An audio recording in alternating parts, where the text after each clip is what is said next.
noite, meus irmãos. Hoje é dia 24 de agosto de 2026, segunda-feira. Estamos iniciando as atividades na Casa Espírita de Abel Sebastião de Almeida. Como sempre fazemos, rogamos a Deus, nosso Pai de infinito amor e bondade, a Jesus, nosso querido e amoroso Mestre, amigo incondicional de nossas almas, e a Maria de Nazaré, nossa Mãe Santíssima, que nos envolvam no manto de paz e de amor. Que a nossa psicosfera esteja preparada para os importantes trabalhos que se desenvolverão na noite desta segunda-feira. Hoje nós estamos recebendo o nosso irmão Ricardo Faria, ele é do Centro Espírita Jesus Gonçalves, já é um conhecido da nossa casa, foi o nosso segundo café literário, autor que nós recebemos aqui no segundo café literário, né? Autor da obra de Fénelon a Kardec, uma obra muito interessante. Quem ainda não leu, quem ainda não adquiriu, não deixe de fazê-lo. Mas nós vamos fazer agora a leitura da página preparatória, a página de homogeneização das nossas vibrações. E essa página ela foi retirada do livro Fonte Viva. É uma mensagem de Emmanuel para Chico Xavier, intitulada Riqueza para o Céu. Ajuntai tesouros no céu. Jesus está em Mateus capítulo 6, versículo 20. Quem se aflige indebitamente ao ver o triunfo e a prosperidade de muitos homens impiedosos e egoístas, no fundo dá mostras de inveja, revolta, ambição e desesperança. É preciso que assim não seja. Afinal, quem pode dizer que retém as vantagens da terra com o devido merecimento? Se observarmos homens e mulheres despojados de qualquer escrúpulo moral, detendo valores transitórios do mundo, tenhamos, ao revés, pena deles. A palavra do Cristo é clara e insofismável. Ajuntai tesouros no céu, disse-nos o Senhor. Isso quer dizer, acumulemos valores íntimos para comungar a glória eterna. Efêmera será sempre a galeria de evidência carnal. Beleza física, poder temporário, propriedade passageira e fortuna amoedada podem ser simples atributo da máscara humana, que o tempo transforma infatigável. Amealhemos bondade e cultura, compreensão e simpatia. Sem o tesouro da educação pessoal, é inútil a nossa penetração nos céus, porquanto estaríamos órfãos de sintonia para corresponder aos apelos da vida superior. Cresçamos na virtude e incorporemos a verdadeira sabedoria, porque amanhã serás visitado pela mão niveladora da morte e possuirás tão somente as qualidades nobres ou aviltantes que houveres instalado em ti mesmo. Então, meus irmãos, após essa mensagem de Emmanuel, como sempre, de uma concisão e de uma penetração no âmago do assunto impressionante, nós vamos prestar agora a máxima atenção ao nosso irmão Rodrigo Farias, que vai nos falar sobre riqueza e propriedade na visão espírita. Que ele seja muito inspirado nessa noite.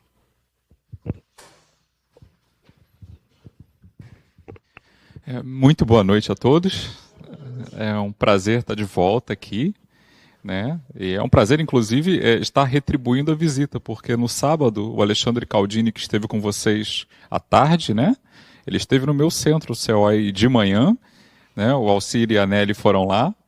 Então, assim, fomos visitados também, né? Estamos em relações diplomáticas estreitas esses dias. E agradeço muito por terem levado o Caldini lá. Inclusive o Bira, né, como a gente sempre faz, a gente conseguiu extorquir uma ida a mais do Caldini no dia seguinte, foi muita generosidade e a gente agradece muito por isso. Bom, hoje o nosso tema, né, a rigor, é A Utilidade das Riquezas e a Verdadeira Propriedade, que é uma série de mensagens que há no Evangelho segundo o Espiritismo, né? Capítulo 16. E esse é um tema que, ao mesmo tempo, é fácil e difícil. Ele é fácil porque tem um monte de textos falando disso. Não apenas textos, inclusive espíritas, mas se a gente for olhar já nos evangelhos, também tem muita coisa falando de riqueza, pobreza, apego às coisas materiais, né? O cristianismo não só o cristianismo, né? Acho que todas as religiões falam um bocado disso, porque a gente precisa muito ouvir. Mas ao mesmo tempo isso torna a coisa um pouquinho difícil, porque uma coisa é quando você tem poucas fontes. Quando você tem muitas fontes, também você tem uma dificuldade. O que eu escolho? Né? E mesmo os textos, né, eram do 9 ao 13, se não me engano. Ainda assim, cada texto daqueles, cada mensagem daquelas, pegam um aspecto da coisa. E aí, eu resolvi, em parte inspirado pelo Cialdini, né, já que ele foi lá no CEOI, fez uma apresentação assim muito empolgante.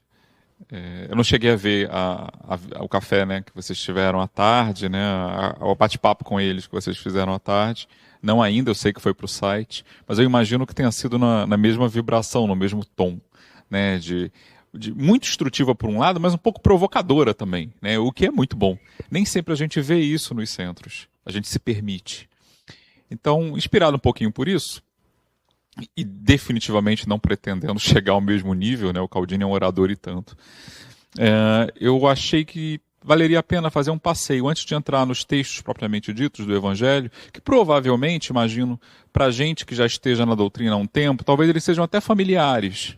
Né? Quem faz o culto no lar, por exemplo, a gente vai repassando os capítulos, chega uma hora que você começa a meio que ter o livro os básico na cabeça, né? Você reconhece aqueles textos como velhos amigos.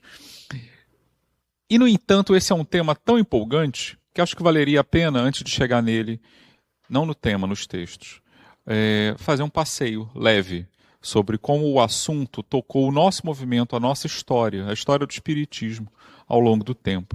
Como eu sou professor de história, eu sou suspeito para falar disso. Né?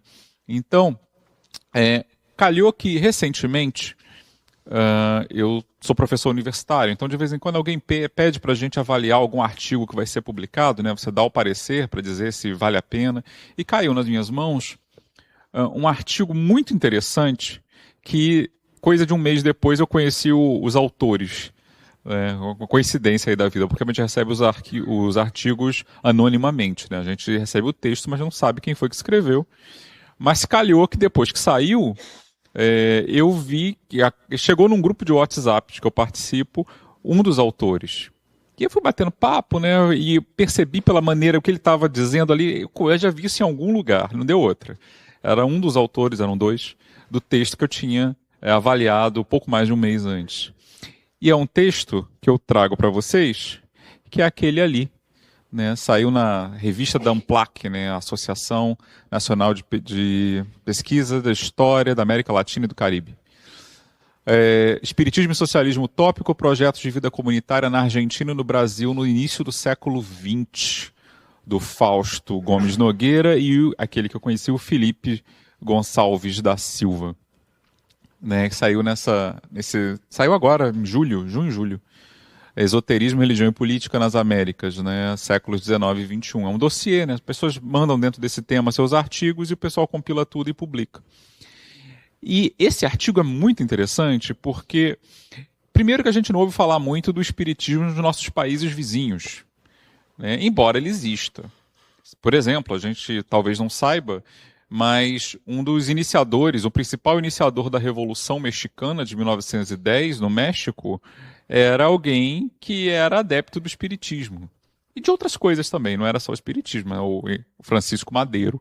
E a gente quase não sabe disso. Né? Cuba tem um movimento espírita interessante também, a gente quase não ouve falar disso também. E nossos irmãos aqui do lado também têm, não tanto quanto aqui, né? O Brasil ainda é o maior país espírita do mundo, mas eles têm também uma tradição espírita interessante. E dentro dessa tradição, nesse artigo, né, eles resgatam um pouquinho da nossa história espíritas e de quanto a gente herdou digamos assim, da filosofia social, primeiro da Europa, e depois fomos criando nossas próprias versões, né? Esse senhor aqui, que é citado também, mas esse eu já conhecia, esse é o Jean Reno. Jean Reno era um amigo e um companheiro de um outro sujeito chamado Pierre Leroux. Eles eram jornalistas nos anos 1830 na França. Pierre Leroux entrou para a história como o provável criador da palavra socialismo. E o Reynaud, que era colega dele, né, eles inclusive trabalharam juntos numa grande enciclopédia, etc. E o Reynaud, ele ficou muito conhecido porque nos anos 40 e depois 50, acho que no 30 eles já começavam a ensinar para isso, eles seguiam um líder socialista, não socialista no sentido de hoje, Marx ainda tinha espinha no rosto. A gente está falando de socialismo utópico, o primeiro socialismo, as primeiras versões, né? E havia um que era o Conde de Saint-Simon, que é muito famoso, quando a gente estuda isso, inclusive nos livros de história. E o Conde de Saint-Simon, depois o movimento dele, depois que ele morreu, tendeu para uma veia mais religiosa. Mas eles são interessantes, ele foi muito influente nessa primeira metade do século XIX, e esse pessoal, esses dois, né, o Leroux e principalmente o Reynaud, por que eles são importantes para a gente? Porque eles foram dos primeiros a falar da ideia de reencarnação na França, antes mesmo dos espíritos aparecerem de forma organizada. Antes mesmo de Kardec. Não por acaso, em 1863, quando ele morre, Kardec faz um artigo na Revista Espírita em homenagem a ele, e dava para ver que ele era um grande admirador. Inclusive depois, não lembro se no mesmo número ou um pouquinho depois, o espírito Jean Reno, né, já o desencarnado, manda uma mensagem, e ele fala um pouquinho de si, das suas ideias e de outras questões, agora falando como espírito. Né? Então, assim, é interessante porque ele não tinha, como Kardec, contato com espíritos quando ele lança a ideia. Né? Isso ainda não estava na moda na França. E ele vai escrever um livro chamado Terra e Céu, que infelizmente nunca foi traduzido, ele é grandinho. Né? O pessoal gostava muito de escrever, não tinha televisão no século XIX, então eles escreviam. Né? Que é onde ele expõe não apenas a sua filosofia da ideia, o argumento que Kardec vai repetir depois, dizendo que uma vida só não bastaria, né, se o universo for justo, não basta uma vida só para a vida humana, e não apenas não basta uma vida só, ele lançou uma outra ideia que também era bastante avançada para a época. Enquanto o companheiro dele, o Leroux, dizia, também admitindo a ideia de reencarnação, dizia que todas as reencarnações humanas seriam aqui na Terra mesmo, o Reynaud foi mais longe. Ele pensou que não, que as vidas fariam mais sentido se as vidas fossem em outros mundos. Então a ideia de pluralidade dos mundos habitados e de reencarnação, ele chegou por via filosófica, né, por reflexão, por conta própria, e lançou esse livro em 54. O Livro dos Espíritos, a primeira versão, que era bem menor, sai em 57. Então, quando Kardec começa a falar de reencarnação por revelação espiritual, já tinha, as pessoas mais cultas, né, que acompanhavam essas questões filosóficas, já estavam meio que amaciadas para a ideia, pelo menos algumas delas, por conta do pioneirismo do Leroux e principalmente do Jean Reno. Né? E ele mistura tudo isso falando também de justiça social. Olha que interessante. É uma salada e tanto. Então, e ele já falava, né, que o grande justificativa para você admitir essa ideia de uma reencarnação entre mundos é a ideia do progresso. Você vai saltando de um mundo para outro à medida que você precisa aprender mais. Então, aquele planeta talvez já não tenha mais lições para te oferecer, então você passa para um outro que esteja num estágio mais avançado. Sem precisar de médium. Olha só. Quer dizer, em termos, né, nós somos espíritas, a gente sabe que às vezes essas ideias não tem um médium explícito, mas o autor pode também, né, ter tirado isso de revelações de outra maneira, das quais ele nem esteja consciente. Por que eu estou citando o Reno? Porque isso já mostra que a ideia de espiritualidade e questões de ordem mais social, porque a gente está falando de riqueza, e a gente não fala de riqueza, a gente pensa também no oposto, na pobreza. E se a gente pensa em riqueza e pobreza, a gente está pensando em quê? Em necessidade e supérfluo. E potencialmente em divisão.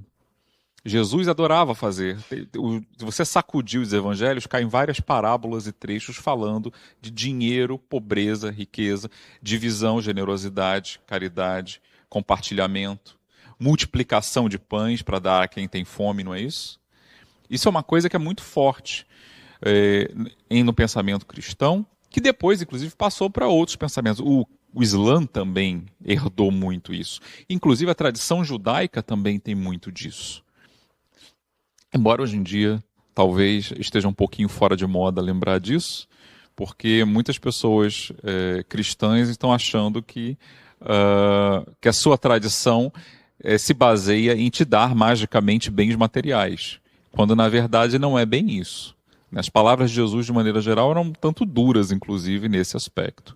Bem mais do que a gente veria depois. Mas isso é outro assunto, né?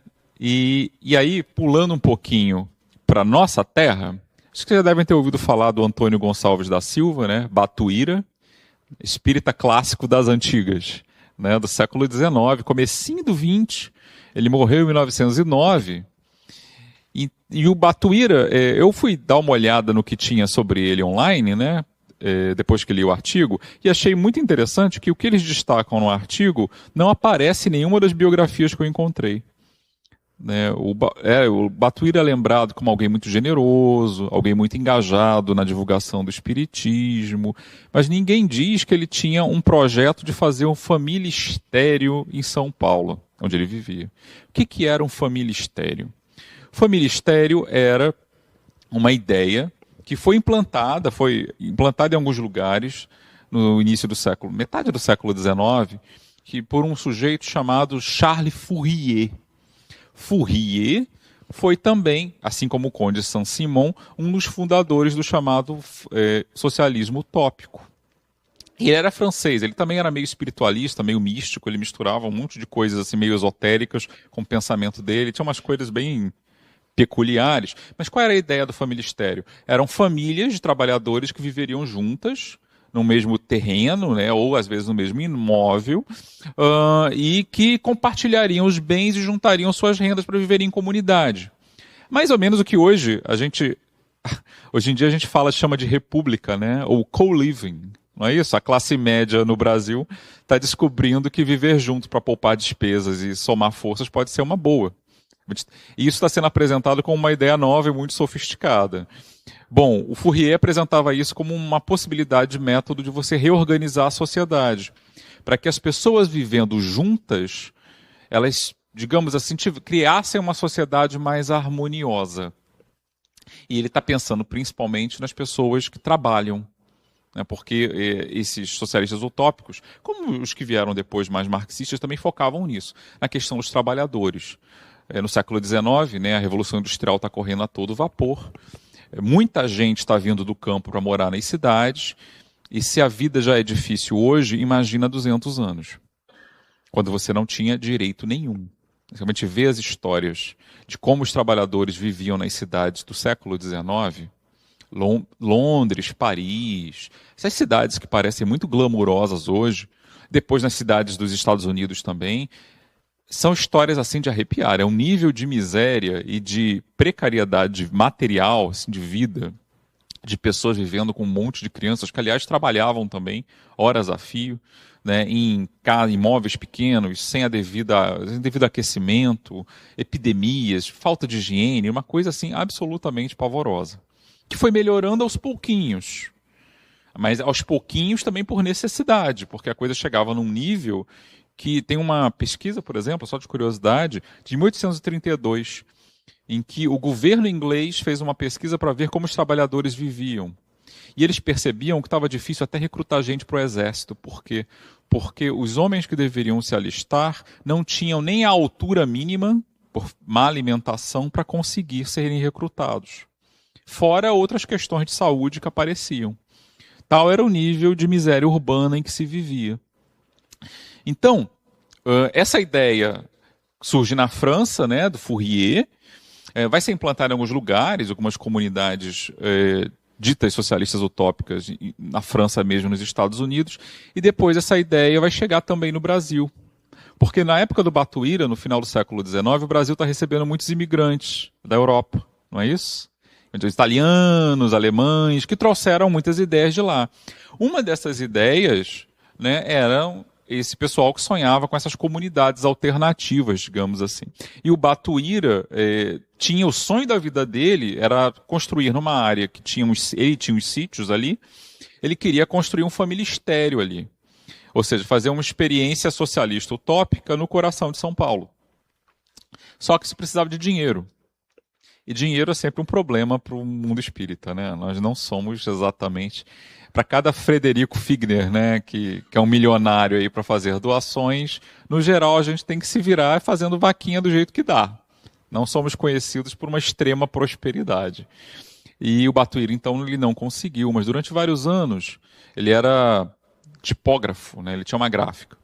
Né, ele tinha um jornalzinho também que ele fazia, discutia questões espíritas, mas também discutia questões do dia, né, da época, atualidades e tal, e ele tentava fazer campanhas para arrecadar fundos para construir esse familistério. E a ideia do familistério dele era interessante porque ele planejava misturar um hospital para pessoas com problemas mentais, que iriam aplicar também tratamentos espirituais, um orfanato, né, ou seja, ia ser uma espécie de complexo onde não apenas as pessoas iriam morar, mas também haveria, digamos assim, uma obra social junta.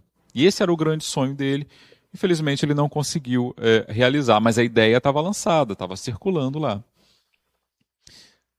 O artigo cita, né, alguns trechos do jornal, aqui uns trechinhos, né, para a gente ver a mistura de causas. Né? Entre as prioridades figurava a construção de um hospital para a cura psíquica de obsediados, além da organização de um familistério. Verdade Luz é o nome do jornalzinho que ele publicava, previsto para serem erguidos no bairro de Jaquerituba, no então município de Santa Amaro, onde Batuíra possuía 2 sítios. O projeto previa ainda um asilo para as viúvas desvalidas e órfãos, além de uma escola com ensino de artes e ofícios, todos sob o rigor do regime vegetariano. Porque já se discutia a questão do vegetarianismo por razões morais, né, e humanitárias e, digamos assim, hoje ecológicas, no século XIX. Isso também aparece entre os espiritualistas americanos, antes mesmo do espiritismo surgir. Já se falava disso. Então, notem, quem fez um projeto um pouquinho parecido com isso, de misturar várias coisas para atender, nesse caso, crianças, era a Anália Franco, que é outro ícone também no movimento espírita paulista, né? Uma grande educadora, que também tinha lá um complexo, né? Onde a muito custo ela começou dando aula para os filhos dos escravos, né, por causa da lei do ventre livre, e daí ela transformou num complexo educacional gigantesco. Inclusive, aqui no fim da rua da Marechal Rondon tem uma instituição que, se não me engano, foi fundada pelo marido dela. Eu esqueci o nome dele agora. A minha esposa que sabe, porque o centro dela se chama Anália Franco, então ela sabe de cor e salteado a biografia da Anália. Né? Eu esqueci o nome dele, não vou lembrar. Ou seja, está aqui do lado, né? Um parente, digamos assim, desse tipo de projeto. Então aqui, né, sabe-se que o familistério operaria de forma relacional com o hospital, asilo e escola, ou seja, seria tudo integrado, inclinando-se mais para uma rede de proteção social integral que uma colônia de caráter agrícola voltada à organização do trabalho. É algo muito parecido com o que hoje a gente chama de obra social, né, que muitos centros têm, uns maiores, outros menores, dependendo dos recursos de cada um, mas isso numa época, gente, que... fora a Igreja Católica, né, que tinha esse papel de fazer caridade de maneira mais organizada e institucional, a gente não tinha muita coisa disso. Filantropia no Brasil, vou voltar a esse assunto daqui a pouco, sempre foi uma coisa meio complicada. E a gente já vai ver um dos motivos para isso.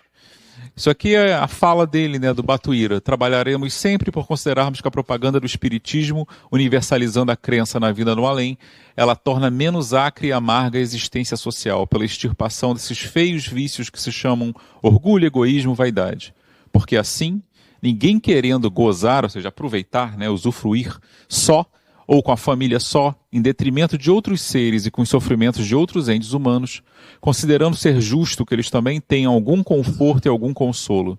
Essa crença modificará de tal forma a sociedade que se verão, como hoje, protestos das classes oprimidas, revoltas e sedições dos infelizes desesperados, guerras por ambição, rapinagens e extorsões. O Espiritismo tem, pois, também um fim eminentemente social, moral e altaneiro. Ou seja, o que ele está pensando?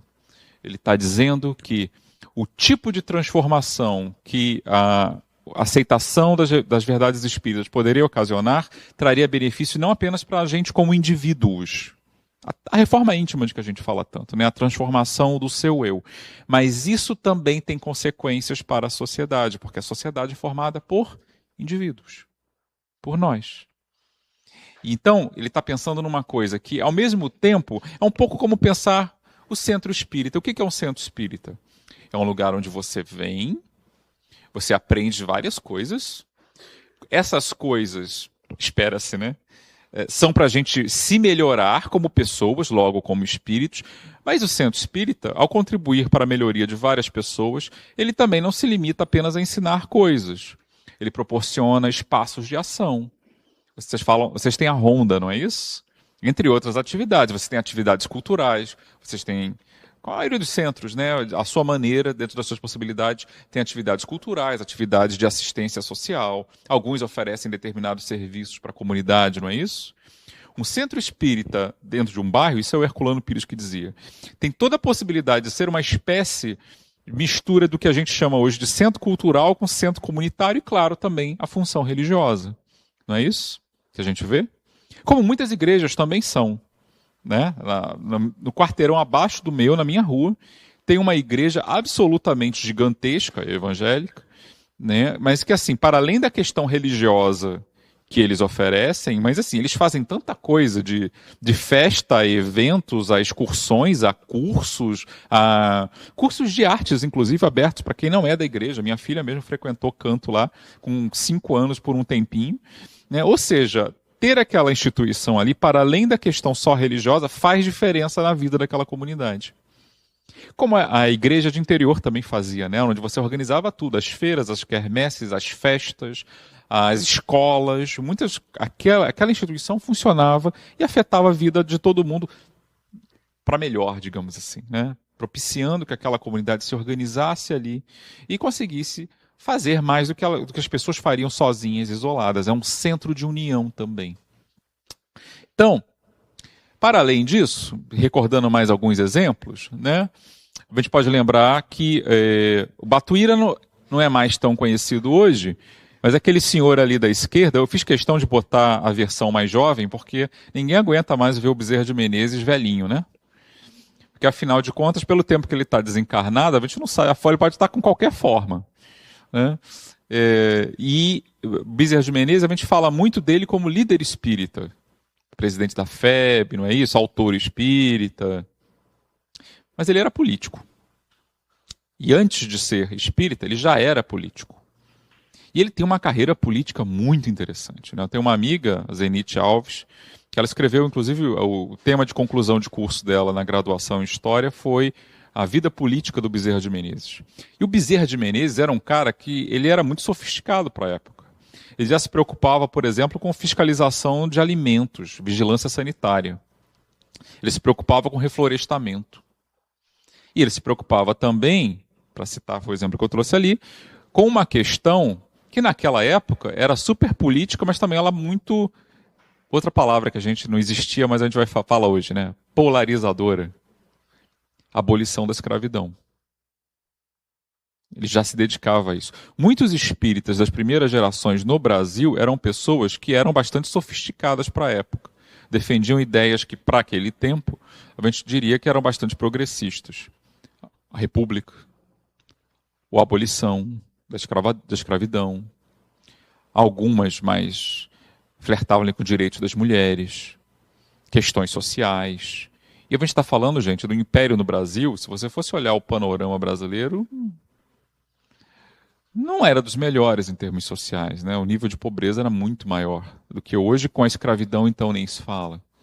Então, Bezerra também se preocupava com questões com as quais eram, digamos assim, As pregações de Jesus eram muito compatíveis, não eram apenas com questões espirituais, que obviamente depois vão se tornar um ponto forte na vida dele, mas também como isso se expressava no mundo material aqui mesmo, também, porque uma coisa levava a outra.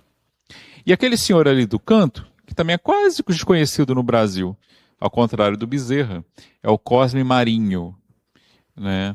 Cosme Marinho foi um dos fundadores dos principais órgãos espíritas da Argentina, é hermano nosso, né? Inclusive tem havido nos últimos anos algumas traduções para o português dos livros dele. E o Cosme Marinho, ele era também super engajado com questões sociais. Se não me engano, ele era mais socialista clássico mesmo, ele vem um pouquinho depois. E na Argentina também vai surgir projetos de familistérios e coisas do tipo. Movimentos operários, operários espíritas que discutiam questões sociais e misturavam as duas coisas. Não é? Quem também fez isso, mas não é muito lembrado nesse aspecto, é esse senhor aqui. Acho que todo mundo já viu, né? O bigode impressiona e a barba, depois que ele vai usar já velhinho, mais ainda, né? Ele é estiloso, o homem. Mas se a gente for ver a coleção, Leon Denis vem de classe trabalhadora, gente. A família dele era super modesta. Ele não pôde estudar como ele gostaria. Tanto é assim que depois, já adulto, um dos movimentos que ele se engajou era da Liga da Educação, que era o quê?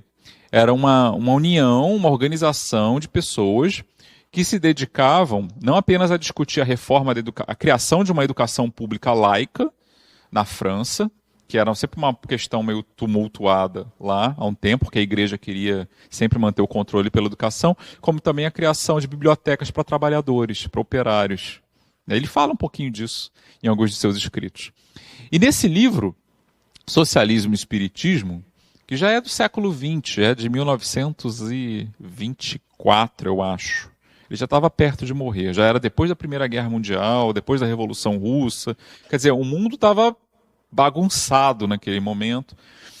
Mas o Leon Denis, ele é interessante porque ele fala muito de espiritismo, óbvio, mas muitas obras dele, ele tenta usar o espiritismo para entender o que está acontecendo naquele momento. Ele tem um livro sobre a Primeira Guerra, por exemplo. E ali a gente vê como ele às vezes até se deixou afetar pelas ideias que estavam na moda no momento. Mas nesse livro é interessante porque, por exemplo, ele fala de socialismo, mas ele bate muito na Revolução Russa. Por quê? Pela violência, pelo uso da força para tentar transformar a sociedade, o que na visão dele, na visão espírita, né, não funcionaria, acabaria trazendo mais problemas. Olhando 100 anos depois, a gente consegue ver que ele tinha uma certa razão, né, em vários aspectos ali. A Revolução Russa era uma mistura de ideais, mas também teve muito sangue correndo. E isso cobrou um preço depois. Mas o que ele está tentando fazer? Eu já tenho essa visão. E ao contrário, às vezes, do que muitas vezes a gente tende a pensar, em vez de achar que o meu espiritismo serve para eu ficar sonhando com o que eu vou fazer depois que eu desencarnar, depois que eu sair do corpo, ele fazia como o Marinho também, como o Bezerra também, como o Renaud, a sua maneira, embora não fosse espírita lá atrás, e como tantos trechos da obra mesma de Kardec, né, se você pegar o Livro dos Espíritos, você vê lá falando de desigualdade social, desigualdade de riquezas, de direito de propriedade, de respeito pelo meio ambiente, né, na lei de conservação, na lei de reprodução. Ele fala de guerra, de paz. Ele fala de 1001 coisas que eram assuntos que não diziam respeito ao além, diziam respeito ao que eu sei sobre o além afeta a maneira como eu vejo e ajo neste mundo agora. Né? Então, a gente vê por esse histórico que quando a gente fala de espiritismo, a gente não está falando de algo distante. Porque às vezes, e agora eu vou citar o Cialdini, né? Porque já que vocês já ouviram o Cialdini no sábado, ainda está fresca a memória, eu vou repeti-lo quase que palavra por palavra. Quando ele diz que agora me fugiu. Para que eu fui anunciar? Devia ter falado logo. Mas a ideia geral é mais ou menos essa. Que às vezes a gente diz assim, quando a gente trata de certas questões, mas isso é falar de política. Falar de partidos e eleições e figuras específicas é uma coisa. falar de temas sociais é outra coisa. Porque se a gente não falar de temas sociais, a gente joga o evangelho fora. Porque boa parte dos nossos livros doutrinários falam e muito de questões sociais. Sociais no sentido de sociedade, da nossa convivência. O evangelho só faz sentido se a gente pensar, alguém que viva sozinho numa ilha deserta não precisa de evangelho, vamos dizer assim. Porque não está se relacionando, falando como encarnado, tá? Desencarnado é outra coisa, vamos cortar, fazer um recorte. Porque os evangelhos têm a ver com a vida de relação. Quando se fala em perdão, amor, de próximo, de dividir as coisas, de tolerar, de se entender, de reconciliação, a gente está falando de relação. E relação, claro, sou eu e a minha família. Sou eu e a pessoa que está dividindo o elevador comigo. Sou eu e os meus confrades no centro espírita. Mas sou eu como cidadão vivendo numa cidade, vivendo num país, vivendo num planeta. Né? Tem questões, por exemplo, a gente vê isso muito facilmente hoje.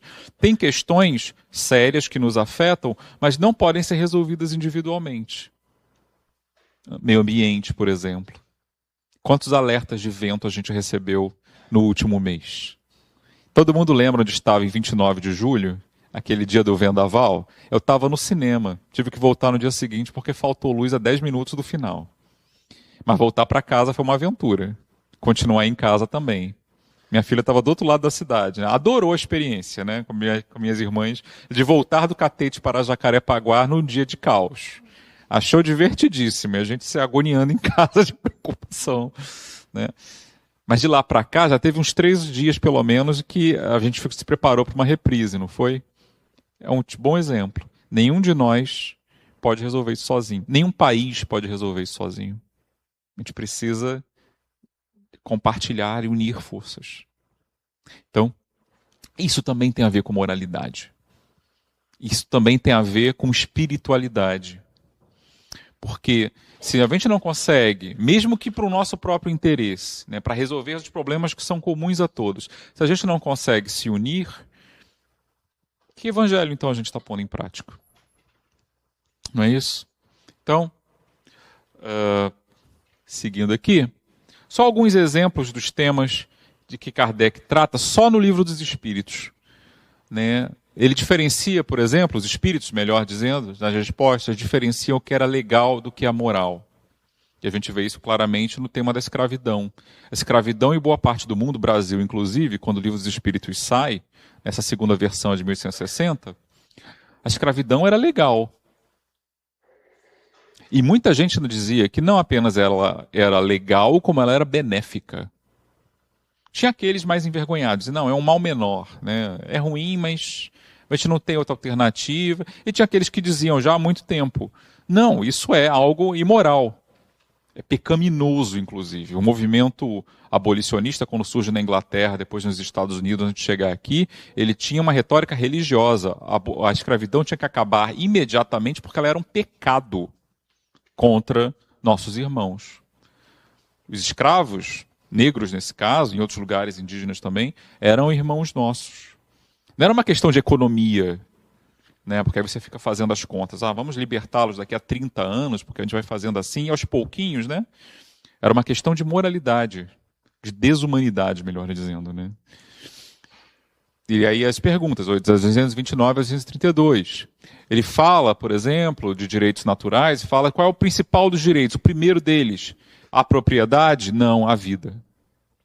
A vida vem antes de qualquer coisa, antes de qualquer outra consideração ética. O que já dá a dica para a questão da moralidade e da legalidade, né? Ele diz, em outra parte, logo depois, direito à propriedade não é absoluto, claro, porque se o direito à vida vem primeiro, o que é mais importante?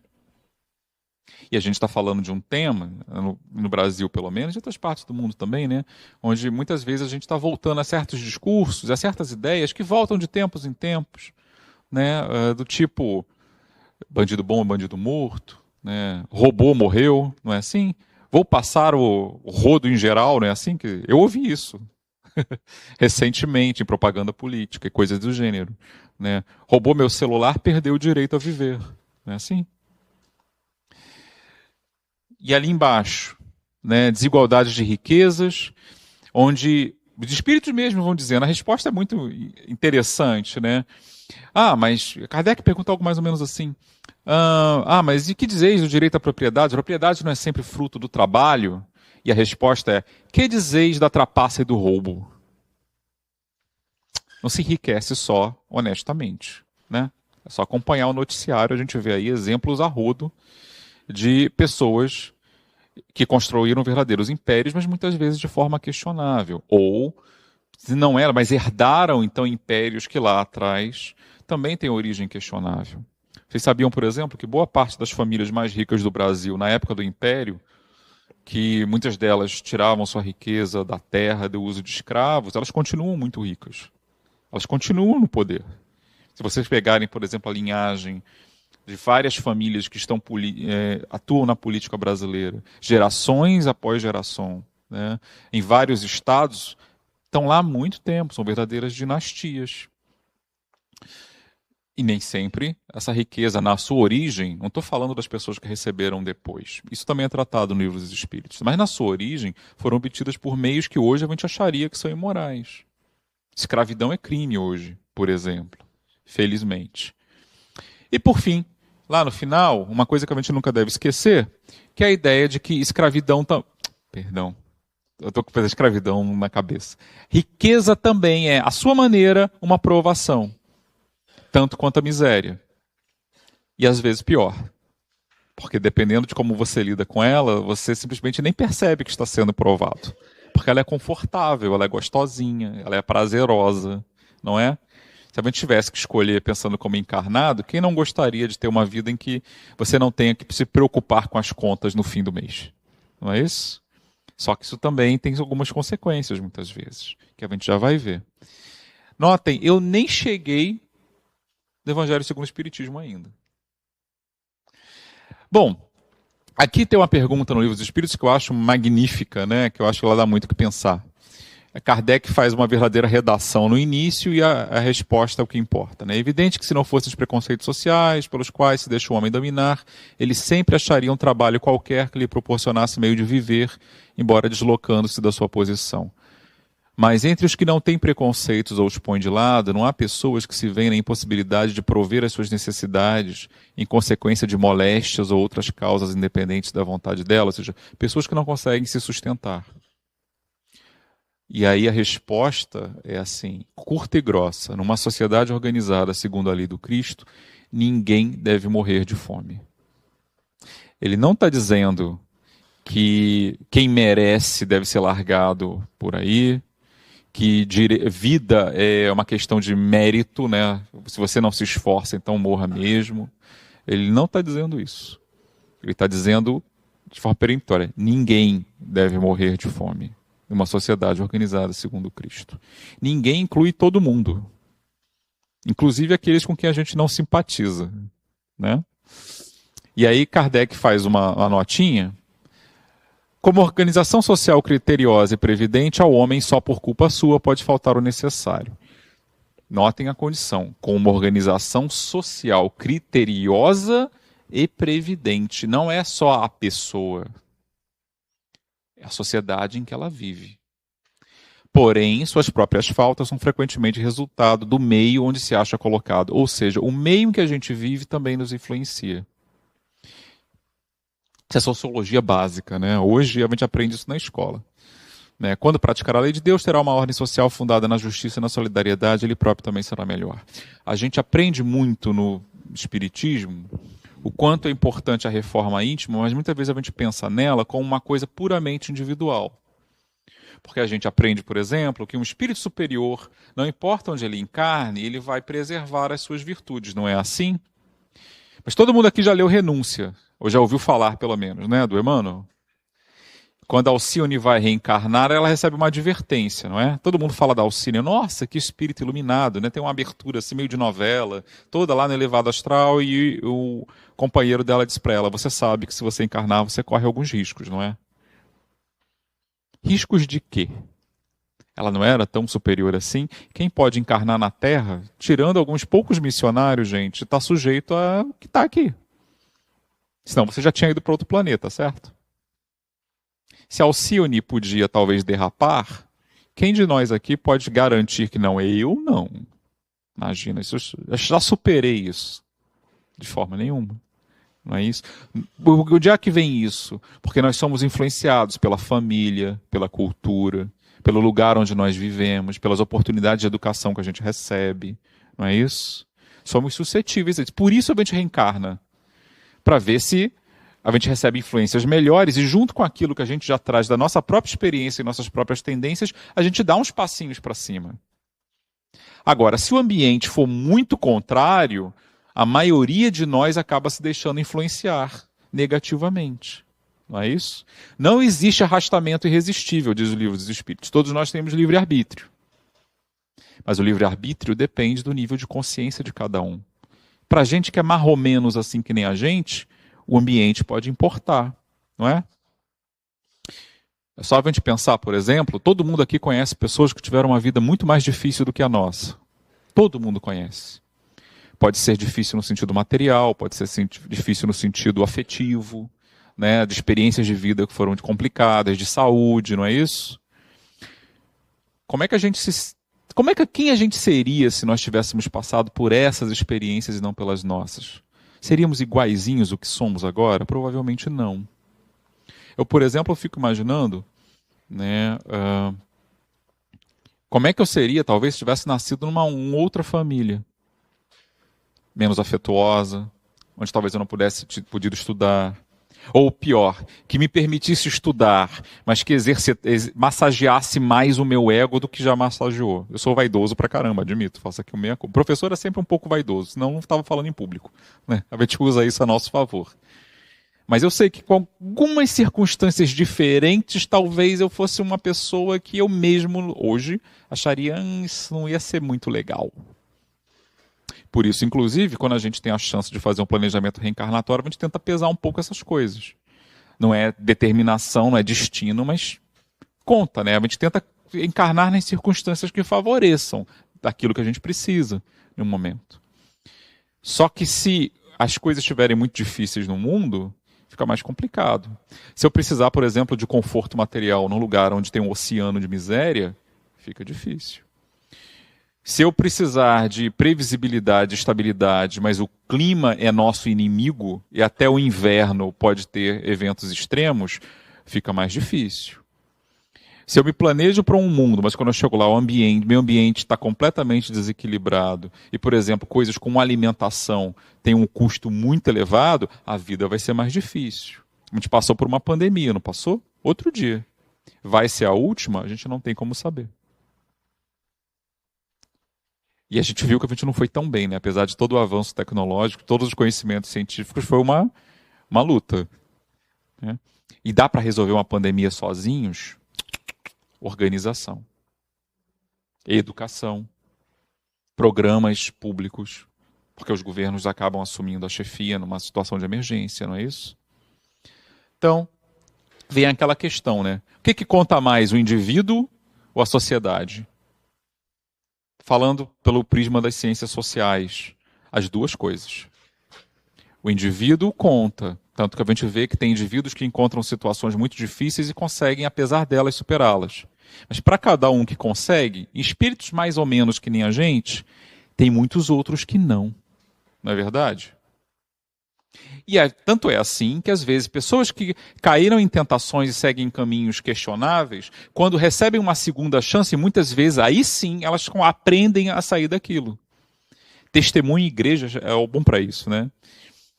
O Caldini citou que um dos programas dele, do Prosa Espirituosa, foi sobre uma pessoa, acho que um psicólogo, né? Um psicoterapeuta ou um psiquiatra que trabalha em presídios.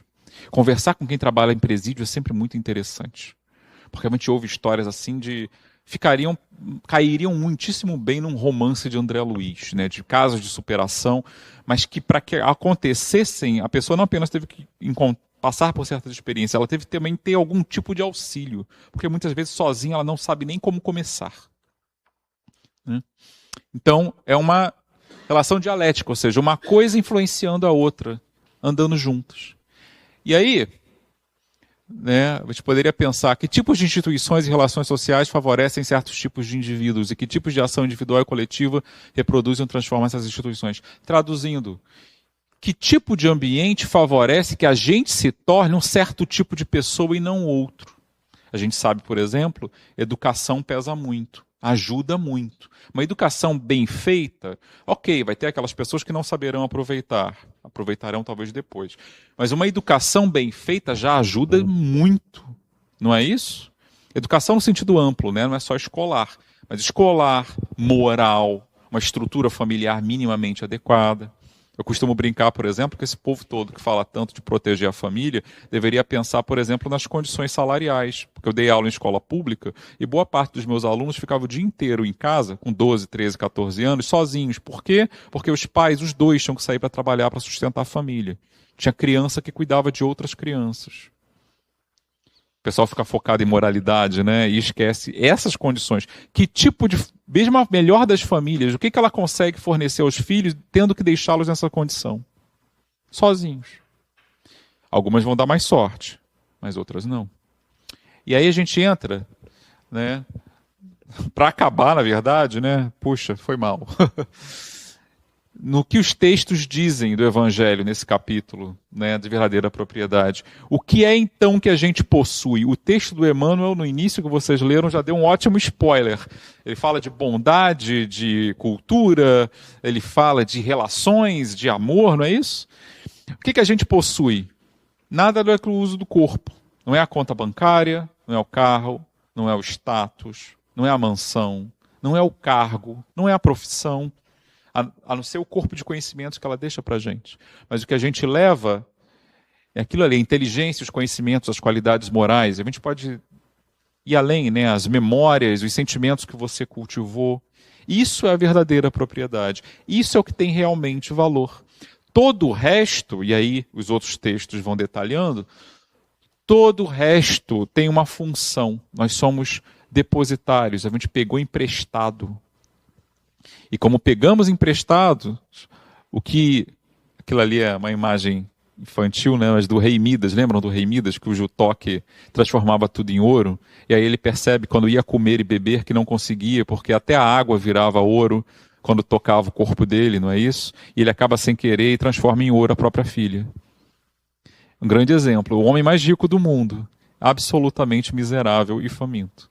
É uma boa parábola, né, do que acontece quando a gente confunde as coisas materiais com a propriedade real. A propriedade real não é nada disso.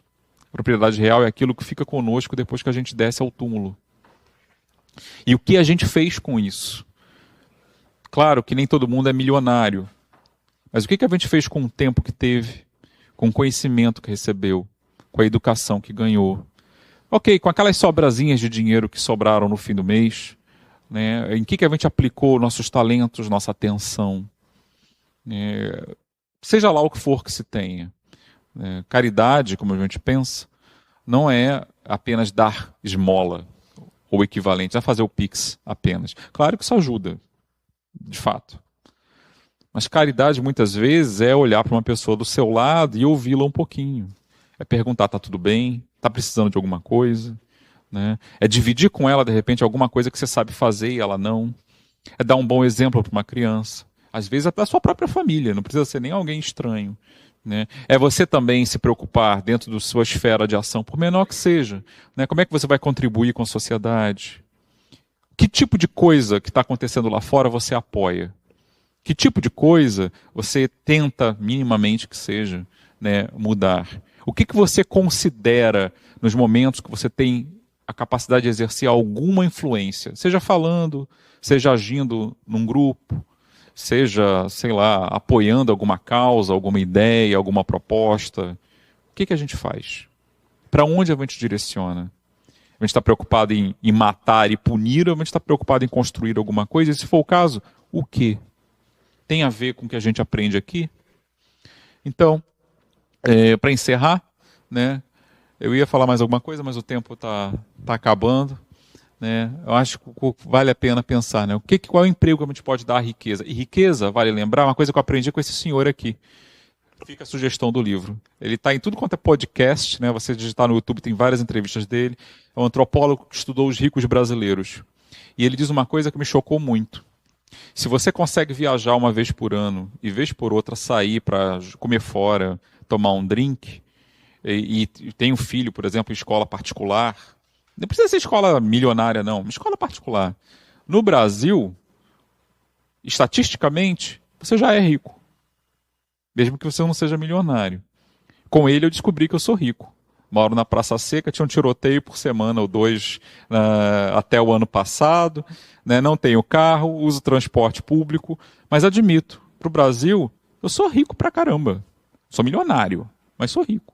Então quando ele fala de riqueza, ele está falando de algo que é da gente também. Né? E aí ele diz uma coisa que faz a gente pensar, e eu encerro com isso. Quem é rico no Brasil não sabe que é rico. Mesmo quando é muito rico. E ele diz uma outra coisa que é mais importante ainda. Esses ricos, ao contrário de outros países, eles não doam para a filantropia de maneira geral. Por que que não? Porque eles entendem que é problema do governo, não da sociedade, não deles. Não é problema meu, mas é problema. Porque bala perdida está para todo mundo. Né? Eu passo em concessionária, agora eu reparei, tem um monte de anúncios. Carros blindados. Por que tem tanto carro blindado no Rio de Janeiro? Por que tanta gente querendo comprar? Né? Porque é problema nosso. E aí, para encerrar, né, a questão do orgulho e do egoísmo. O egoísmo tem a ver quando a gente percebe que problemas dos outros também são nossos. Aí a gente começa a perceber. E às vezes a gente pode perceber que até por egoísmo você percebe que você tem que deixar de ser egoísta. Porque aquilo te afeta. E depois a coisa vai deslanchando naturalmente, pelo exercício. Então, fica aí a dica para quem quiser uma leitura mais mundana, mas que dá para ter reflexões morais muito interessantes. É um livro muito gostoso de ler, é um livro de historinhas, né? Ele entrevista um monte de gente, vai contando. Tem vários podcasts e vídeos no YouTube que vocês acham com ele, se vocês não quiserem comprar o livro, ele já vai contando as histórias mais saborosas, mas que fazem a gente refletir sobre isso aqui. Sobre o que o Evangelho fala para a gente. Né? Porque a gente percebe primeiro a riqueza que nós já temos aqui. E depois, os outros tipos de riqueza também que a gente pode usufruir, mesmo que não seja material. Né? O Valcir estava me contando lá, agora estou aposentado, né? Agora eu tenho tempo. Tempo é uma riqueza maravilhosa. Tem muita gente por aí que tem bilhões e não se permite tê-lo para fazer o que realmente gosta, ou estar com quem realmente deseja. Isso já é uma grande coisa. Porque a gente aqui, a gente sabe como está. Quando a gente partir para o outro mundo, pelo menos por um tempo, a gente não vai estar mais exatamente com as mesmas pessoas. E talvez a gente tenha que se empenhar em outras tarefas. Então aproveitemos ao máximo de onde a gente estiver. Isso também é riqueza. Isso também é uma forma de propriedade. Talvez a mais preciosa que a gente tem. O tempo. Porque somos imortais. Mas não é por isso que a gente precisa adiar certas coisas, né? Bom, eu agradeço, então, a atenção de vocês, gente. E ficam aí as dicas para quem quiser. Hoje eu corri um pouquinho, admito. Mas eu acho que vale a pena a gente fazer essa reflexão, né? Pelo prisma espiritual com o Evangelho, mas também as aplicações aqui nesse mundo e para a gente mesmo. Ok? Dito isso, muito obrigado e boa noite a todos.